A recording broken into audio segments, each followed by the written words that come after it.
Hi guys, Jenny from On Fire Fit, and I have a bit of a cold today, so sorry that my voice will sound very off, but I wanted to get you started on this new year with a thought and a funny story, which I actually think is very motivating, at least for me, and it has to do with earwax. And for whatever reason, I think it's hysterical that when you watch YouTube videos, they have a million YouTube videos on earwax removal. So I don't know why it seems to be a thing.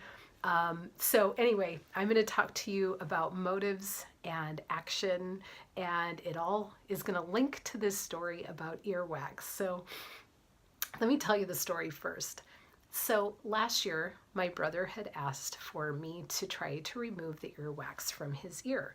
Now, if you don't know already, I am a physician assistant for the last 20 years, and I also coach people in health and fitness, and I run a booty ballet program, and I'm a wife and a mom, but I get to do all these different things. Well, along the 20 years of being in the medical field, I have done a lot of earwax removal, and there's different techniques. I can sometimes have my nurse try to drain it.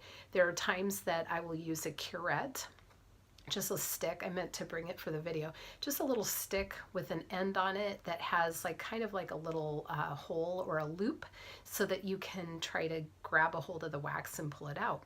And I have done this technique many times with patients. You have to know how far you can go without hurting somebody. You don't want to go too far and rupture their eardrum. So I don't recommend this to anybody. And I will tell you that really Q-tips don't belong in your ears, just like the doctor said, because you end up pushing the wax farther back. But he has had an accumulation of wax in his ear for, he says, his whole life. I don't know if it's ever been drained out. So he asked me, he can't hear out of this ear. Can you please try to get this wax out? He doesn't like going to the doctor.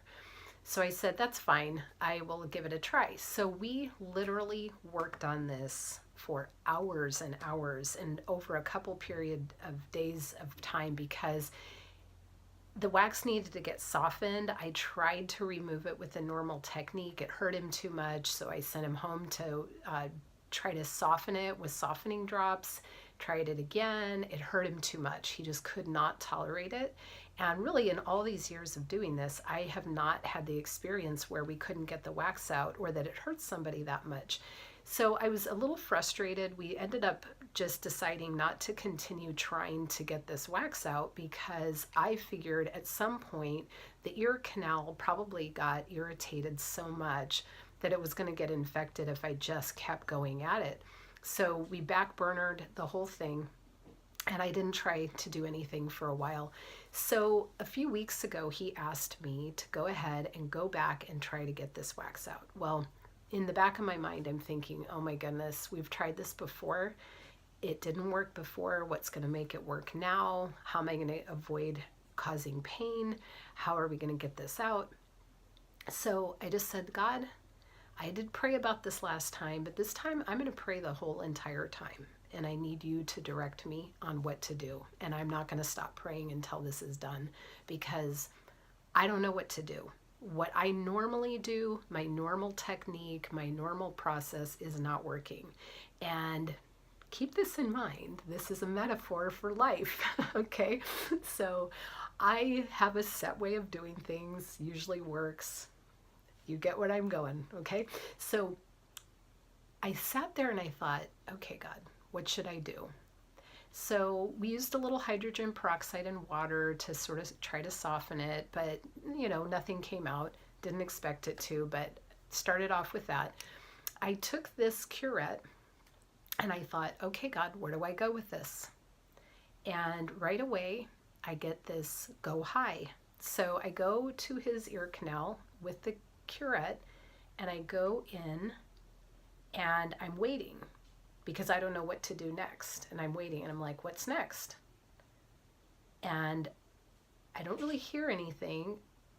At least I can't get a sense of what I'm supposed to do next. So I just sat there. And here's me, literally my hand. And my brother is saying, that's it. You're moving it. go slower. It feels fine. It doesn't hurt. And he's going, go slower. You're moving it. And my hand is like this, and I'm like, I'm not doing anything. It's moving though. It's moving. You're moving it. Go slower. Go slower. I'm like, I really can't go any slower than this since I'm going no direction at all.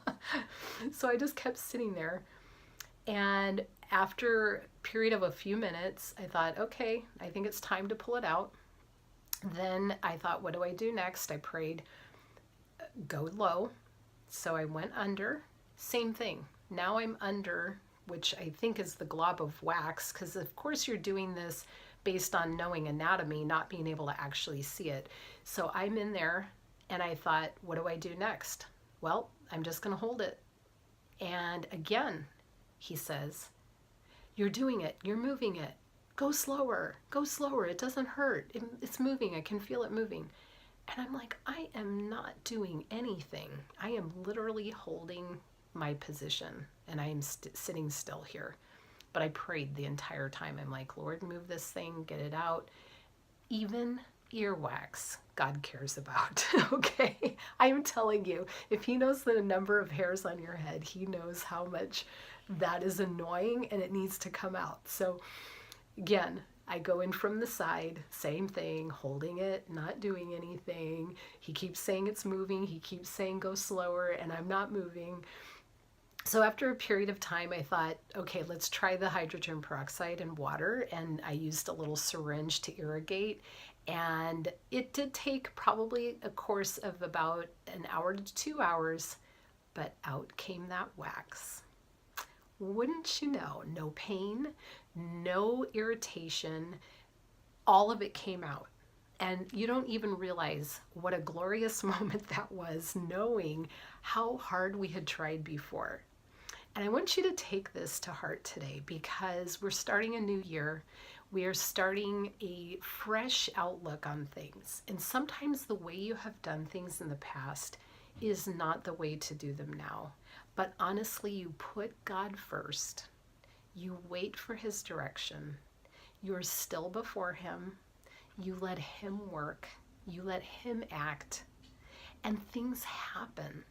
And yes, I totally believe that we do have to participate. We cannot sit back and say, God's going to fix everything in my life and I don't need to change. I believe we have to participate. He wants us to be his hands and feet. He wants us to ask him into everything. But when you do, and you really take the time to acknowledge that he has the power to help you in the little things and the big things, and you watch for him to do these miraculous things, he will act, he will work, and you get to benefit, and so do the people around you. So my goal this year, after praying the last few weeks, I really got the feeling and the words that came to me of keeping your motives pure. My motives are always to glorify God, and then to act. And so this is a year of action. So for you, what kind of motives do you have? If you're trying to get healthy, sometimes having the motive of losing weight is not what is really going to get you going. Maybe you need to start taking the small steps to just feel good. And don't worry about a number on the scale, put the scale away. Maybe you need to get more energy, so start focusing on things like that. Whatever you have done in the past might not be the solution for today. So pray about it, ask God to help direct you and guide you and lead you, and then wait and let him tell you. And even if it's a hard thing to do, for me it was very hard to just sit still there, because my instinct is to do what I've always done. But it was in the stillness and the waiting and the praying that the action was happening, and that things were moving that I was not even aware of. So I want you to really take that to heart. Get excited for this year. I would love for you to participate in getting healthier in whatever way. I truly believe once we get this right, everything else falls into place, and you're going to have a fantastic 2018. So I just pray that God would bless you this year and that you get real motivated and excited for this year. Okay, I'll talk to you soon. Have a great day.